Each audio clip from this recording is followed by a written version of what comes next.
All right, so it's really funny how things come full circle, and you just saw a five-star edge rusher or defensive lineman, however you want to classify them, hit the transfer portal. And this was a guy Oklahoma targeted last cycle in a massive way. Now, the question is, would Oklahoma actually even be interested?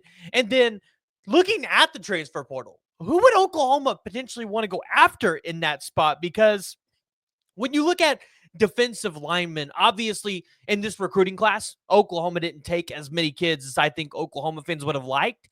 But that could be because you're going to see a bigger pool of talent hit the transfer portal of guys that have multiple years of eligibility that Todd Bates and Brent Venables want. So today we're going to talk about a couple names that I like in the transfer portal. Obviously, there are names that I'm watching for guys that need to hit the transfer portal that have not yet, that Oklahoma would be interested in, or even guys that I've heard if they end up in the portal, Oklahoma could land. So we're going to talk about it today. Join the discussion. Jump in the comments below. Give me your thoughts on who you would like to see Oklahoma take on the defensive side of the ball in the transfer portal. Additionally, if you guys are new to the channel, wipe your feet, hit that like, hit the subscribe button. We're going to be trying to pump out as much transfer portal content as we possibly can. So on that note, if you guys did not catch it today, Jalil Farooq actually hit the transfer portal for Oklahoma. Now, for those that, kind of follow what's been going on, this might or might not have been expected, but Jalil Farooq was a guy that I think a lot of people really felt confident about him coming back next season, producing at a high level. In fact, Brent Venables kind of even alluded to it. But this offseason, it really feels like the staff has maybe shifted gears a little bit, trying to get into a win-now mode, maybe get into these guys some a new scenery, maybe trying to get them some help a little bit to try to just get that extra push, maybe to put some more things on film, just, get a fresh start, a fresh perspective, right? So they can potentially have careers in the NFL. So I think that's what you're seeing here. You're kind of seeing Oklahoma just want to get some new guys in that room. They're wanting to rebuild a little bit. But we got to talk about this because everything comes full circle, because the five-star edge rusher that Oklahoma pursued massively last cycle, if you guys remember this recruitment, it was a wild one. Williams Nwaneri plans to enter the transfer portal. Now, I want to put the emphasis on plans, because just because you see this report from Hayes Fawcett come out does not mean Nwaneri actually is going to hit. He could decide to withdraw his name, and until we see that he actually enters the portal and it's not a planned entry, you just need to assume that he might not be available. Now, this is interesting because I think a lot of people understood Missouri, they brought the bag. And if you don't blame the kid for taking it, if that's really what happened, right? If that's really what happened, you do not blame the kid for taking it, because anybody would. But last cycle was the number 8th overall player in the 247 composite and the number 1 defensive lineman in the class.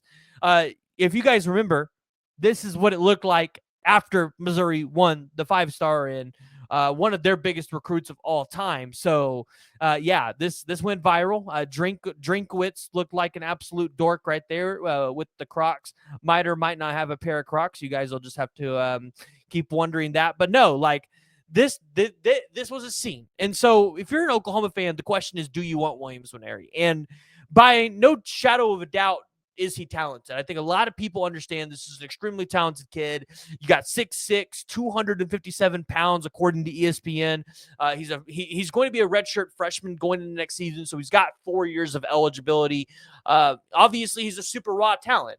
I just think, when you look at what Oklahoma's looking for on the recruiting trail in the transfer portal, I'm not sure Williams Nwaneri fits. Now, if Williams Nwaneri wants to come to Oklahoma, I don't think you can turn it away. But if the staff is going to be proactive and maybe reach out and try to get Williams Nwaneri, I'm just not sure. I mean, obviously, I think you really like what you have in the future of this edge room with Oklahoma, but you need to be able to go out there and get guys to replace the Caden Woollards, the Trace Fords, and the Ethan Downs that you're losing this season. And I'm not sure Williams Nwaneri comes in next season and makes an immediate impact on the level that you would need him to. Obviously, you've got R. Mason Thomas returning. I think a lot of people expect Danny Okoye and PJ Adebayo to be big pieces of that defensive end room going in the next year, maybe even a Taylor Wine. So We'll just have to keep an eye on it. But this is an interesting name. 5-star defensive lineman that Oklahoma is going after. Now, there was another kid that entered the transfer portal, and if you guys are in the Discord, we talked about it, but it's a name that I find really intriguing for Oklahoma to potentially go out there and land. And that is the former 4-star defensive lineman out of IMG Academy in this previous 24 recruiting class, 6'3", 280 pounds, TJ Lindsay. If you guys remember, he committed to Auburn, but he is now in the transfer portal. Teammates with Stone, teammates with Jackson. And you have to think, this would probably go a long ways for Oklahoma. I know that Oklahoma is interested here. The question is, can Oklahoma make a move to get TJ Lindsay on campus? If you get him there, I think he fits kind of in that 3 technique role, and you could have a defensive line lineup that looks like David Stone, Jaden Jackson, and TJ Lindsay in some circumstances. So obviously he's a big body. There's chemistry there. This guy had 35 total offers on the recruiting trail, so he was wanted by pretty much everybody that you would look at when you look at guys that, or when you look for schools that go after and develop defensive linemen at a high level. But again, as something we've talked about before, if you're Oklahoma and you're an Oklahoma fan, I think you should trust Todd Bates and his evaluation of defensive linemen, because he's put guys into the NFL. He has success doing that. So TJ Lindsay, according to ESPN, 6'3", 294 pounds, had 2 solo tackles last season. This is a name that I'm watching in the transfer portal to see if Oklahoma can get this guy on campus, and it's just a potentially a good name. Now, looking at other defensive linemen in the transfer portal, because obviously you got names galore. You see Crystal Ball's predictions in favor of Jaheim Otis to land to Ole Miss already. You see OU fans throw out the name Bear Alexander. I would not imagine Oklahoma to be super in contention there. I really like 2 names on this list, and it's Gabriel Brownlow-Dindy and Kelby Collins. Now, Kelby Collins is another 4-star former recruit that Oklahoma went after, and they actually wanted, right? Ended up at Florida. Now he's in the transfer portal. I think with defensive line, I think you have a little bit of room, though, for these interior guys to bring guys in, let them be depth pieces this upcoming season, and then potentially look at end up in developing them into great players. So I think we could see a couple additions off of this room into the transfer portal, and then Oklahoma have to take a couple more guys out of the transfer portal to fill in that depth. But I think if you're Oklahoma, you're looking for guys with multiple years of eligibility and really high upside. So you look at a guy like Kelby Collins, Gabriel Brownlow-Dindy, coming off a pretty bad injury, but if he's willing to come here on a discount, 3 years of eligibility left for him, looking at 310 pounds at 6'3", this is a guy that could potentially boom for you right away, and then maybe you give him a little bit of raise in the salary.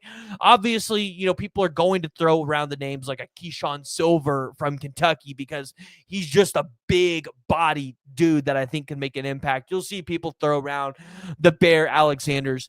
And then, of course, you see Derek LeBlanc. I don't think Oklahoma will go back after him, but that's kind of what I'm looking at, right? Transfer portal defensive lineman. I think this is a very intriguing spot for Oklahoma because it's not necessarily, I think, a position where you need people right away to make an impact for you, but I think it's a position where you have enough of a gap to where you could take depth of pieces to potentially develop and really stack up some talent in this room, especially if Todd Bates goes out and does his thing with Dominic Williams and Dejon Terry. So, guys, I want to hear from y'all. Make sure you join the discussion. Jump in the comments below. If you're new to the channel, make sure you wipe your feet, hit that like, and hit that subscribe button. Hey, we'll talk to you guys tomorrow.